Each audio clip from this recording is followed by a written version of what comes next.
بسم الله الرحمن الرحيم والصلاة والسلام على أشرف المرسلين. معكم الأستاذ بشير عطية, notre assistant de l'Université de Martlégie Barrois. Dans ce cours Conception avancée du pan destiné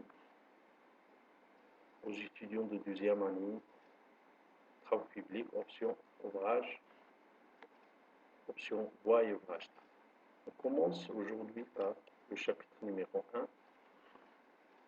qui étudie les ponts établis mixtes. Il s'articule sur les 7 points suivants.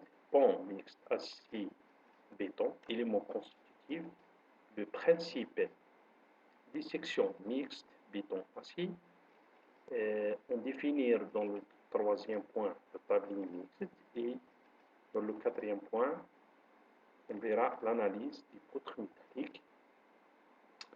Dans le cinquième point, on verra le comportement des éléments mixtes. Dans le sixième point, on étudie la connexion acier-béton et on se termine par la résistance au voilement dû à l'effort tranché.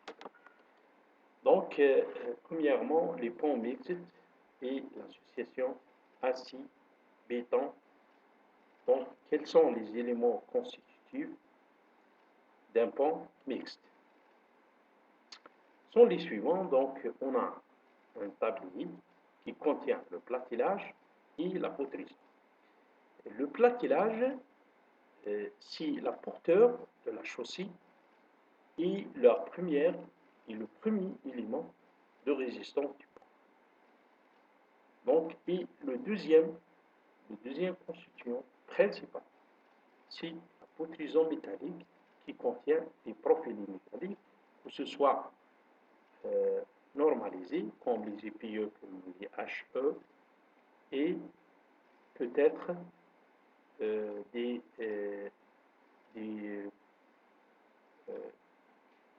poutres reconstituées sous des passages. Sont les poutres longitudinales principales et complétées parfois par des poutres secondaires qui s'appellent longerons et les structures de recouvrement disposées transversalement aux poutres pour les liaisons entre elles, supporter éventuellement la dalle. Donc sur la figure ci-contre, on regroupe tous les éléments constituant un pont qu'on a parlé sur le diapo 1. Donc, ça c'est les deux poutres principales. Ça, c'est une pièce de pont. Ça, c'est une pardon. Ça, c'est une entretoise. Ça c'est la dalle en béton. Mais ce qui supporte les équipements, la corniche et les revêtements de chaussée. Donc, ça c'est la pile qui joue un rôle d'un appui intermédiaire. Ça c'est la culée. Et ça c'est les joints de chaussée. Donc, et bien sûr les trottoirs destinés aux piétons. Donc, le système porteur désigne l'ensemble des parties d'ouvrage qui supportent le papier. Donc, on a les culées et les appuis intermédiaires. Le culé marque les origines du pont à chaque extrémité de tablier et assure la transition entre la voie sur terre et la voie sur pont. Donc, ce sont des appuis indéformables, c'est-à-dire il n'y a pas de déformation, il n'y a pas d'affaissement au niveau du culé. Il y a aussi les appuis intermédiaires qui sont les piles et les pilettes dans les ponts en arc. Donc sur la figure, on voit clairement ici le domaine d'emploi des différents ponts. Donc, si on va franchir une brèche de 0 à 200, on peut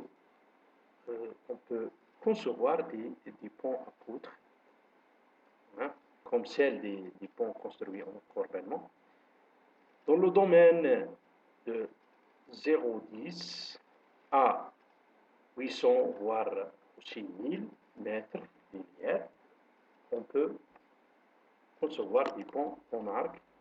Les ponts en bonnet, par les ponts en bonnet, nous pouvons franchir des brèches à tel les 900 ou 1000 mètres linéaires. Les ponts suspendus sont destinés aux brèches de grand volume qui peuvent franchir une longueur bien déportée de 1000 jusqu'à 2000.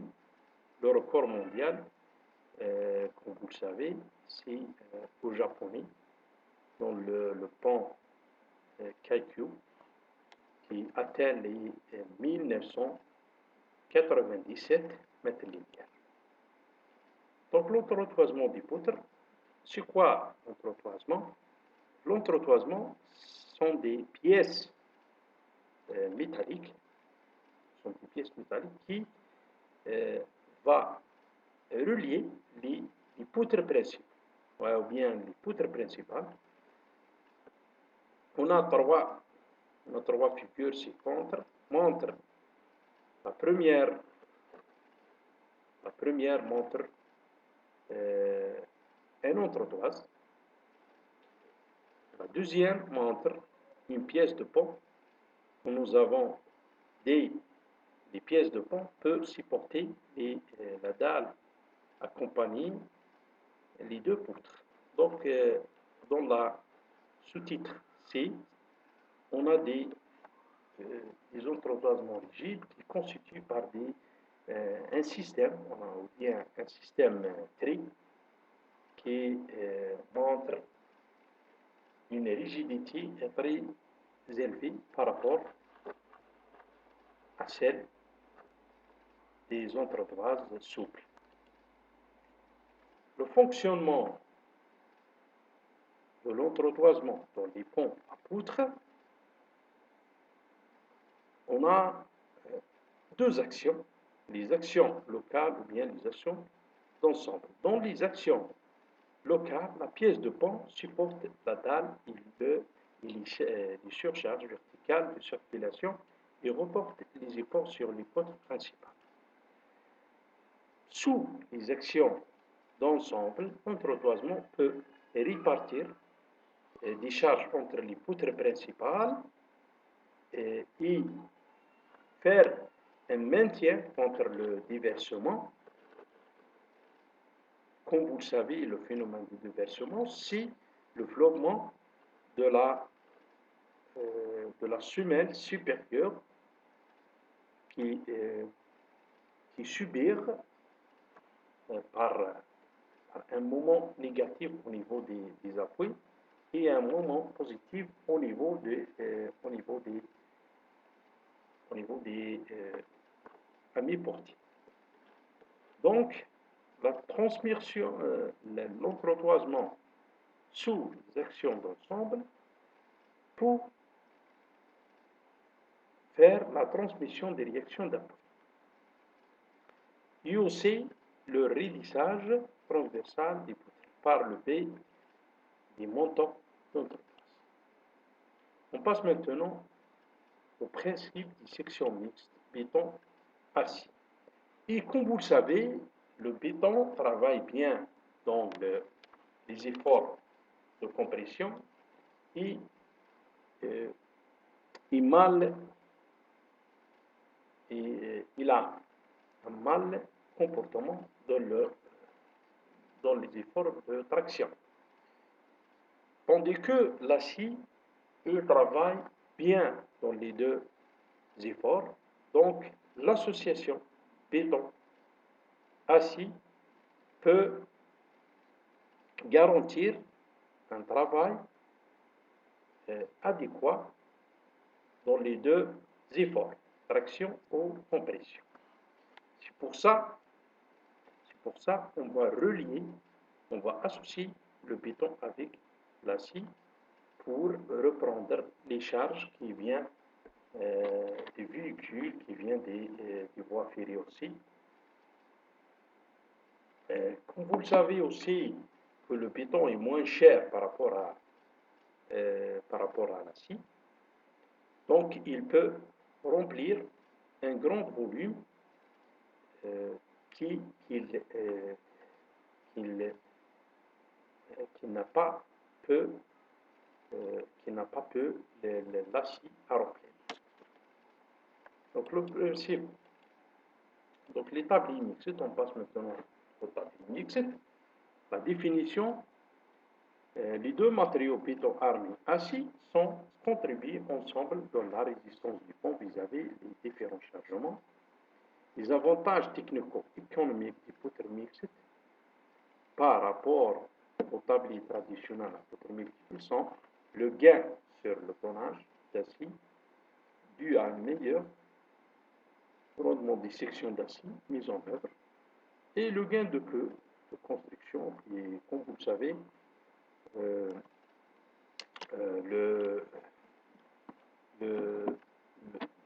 le rapport technico-économique, c'est très important dans la conception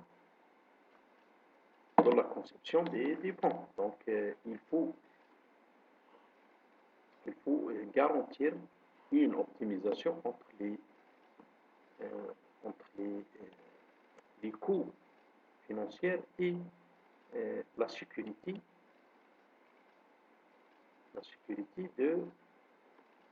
du usage. Donc, on a plusieurs types d'établis mixtes. La première, c'est la bipoutre mixte, comme le montre cette figure. Donc, on a deux poutres principales avec une trottoise. La largeur du pont ne dépasse pas les 14 mètres. Ça exigé par les normes de CETRA en vigueur à la France. Il peut être les bipoutres mixtes à pièces de pont. Donc, la largeur du pont peut aller supérieure à 14 mètres. Donc, on a des tabliers bipoutres larges avec pièces de pont et console, comme le montre la figure numéro 8. Une tablier bipoutre avec dalle très contrainte en seulement, comme le montre la figure 9. Ici, on a des câbles précontraints dans le tablier. Et on a aussi des tabliers en quai sont mixtes qui présentent une section fermée, ou bien des diaphragmes, ou bien des rigides triangulés, ou bien une forme ovale. L'analyse des poutres métalliques soumises à un moment de flexion. Le moment de flexion qui subit le tablier de pont doit être reprendre par les éléments constituant le pont. Donc, il faut vérifier que le moment résistant qui est égal, le rapport entre le mobile élastique et la résistance ou bien la limite d'élasticité de l'acier. Donc, lorsque l'âme ou les semelles comprimées d'une poutre composée soudée sont translancées, les lancements ici est présenté par le coefficient lambda, qui est un rapport entre la largeur et la longueur. Si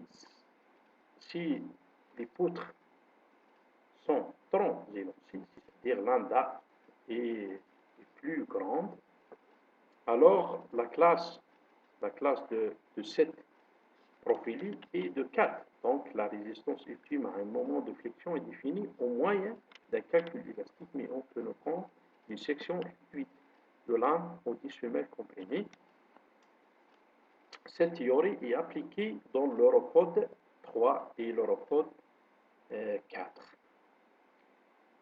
Donc il faut vérifier les phénomènes suivants. Le flambage vertical de la semelle comprimée de lame, le flambage par rotation de la semelle comprimée, le phénomène de déversement de la poutre et le voilement de la. Ces 4 vérifications sont illustrées dans les sections suivantes. Donc, on commence par un rappel sur les classes des sections métalliques. Et comme vous le savez, l'Eurocode, il divise les sections ou bien les profilés sur 4 classes. 1 jusqu'à 4. Donc la figure ci-contre montre le comportement moment-rotation de ces 4 classes. Donc la classe numéro 1, pour atteindre sa résistance plastique avec une capacité de rotation supérieure à 4, donc il va permettre une analyse plastique de la structure. La deuxième classe, c'est la classe 2. Il peut produire aussi sa résistance plastique, mais avec une capacité de rotation moins importante que celle de la classe numéro 1. La classe numéro 3, la section ici, elle ne peut pas atteindre la résistance plastique. Donc, sa résistance est limitée par la résistance élastique. Par contre, la classe numéro 4, il ne peut pas garantir une résistance élastique ou bien une résistance plastique. Donc, il va subir à des phénomènes d'instabilité tels que le déversement et le voilement. Donc, il ne peut pas atteindre sa résistance élastique. Il est limité par sa résistance vis-à-vis le flambement et le voile. Donc, on commence par le flambage vertical de la semelle comprimée de lame.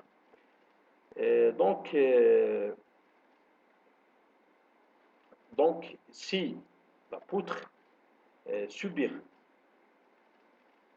ou bien supporter un moment fléchissant, donc qu'est-ce qu'il va faire le moment fléchissant au niveau de la poutre? Il va comprimer la semelle supérieure et tendre la semelle inférieure. Donc, dans les efforts de traction, il n'a pas de problème. Mais le problème, c'est au niveau de la semelle supérieure, qu'il va comprimer, et comme la semelle est très élancée, alors il va comprimer et produire des cloques, bien un voilement.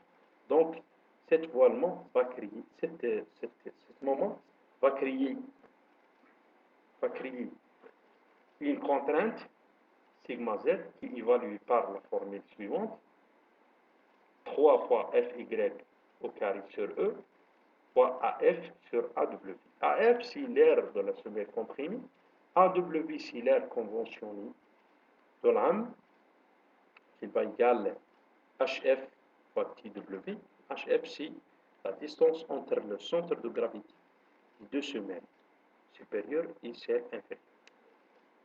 Donc, cette résistance alors va comparer avec la résistance critique de l'air. Donc, cette résistance définie par ELR est égale pi au carré fois E, si le module de Young, sur 12 fois 1 moins nu au carré fois l'épaisseur de lame sur la hauteur HF au carré. Donc, si on va remplir cette condition, sigma z inférieur à celle critique, donc on peut aboutir cette inégalité qu'il va nous aider de confirmer la stabilité de la suite. Donc, on s'arrête là et on va commencer par la prochaine vidéo, Inch'Allah. Merci pour votre attention et on verra dans la prochaine vidéo. Merci pour votre attention autrefois et au revoir.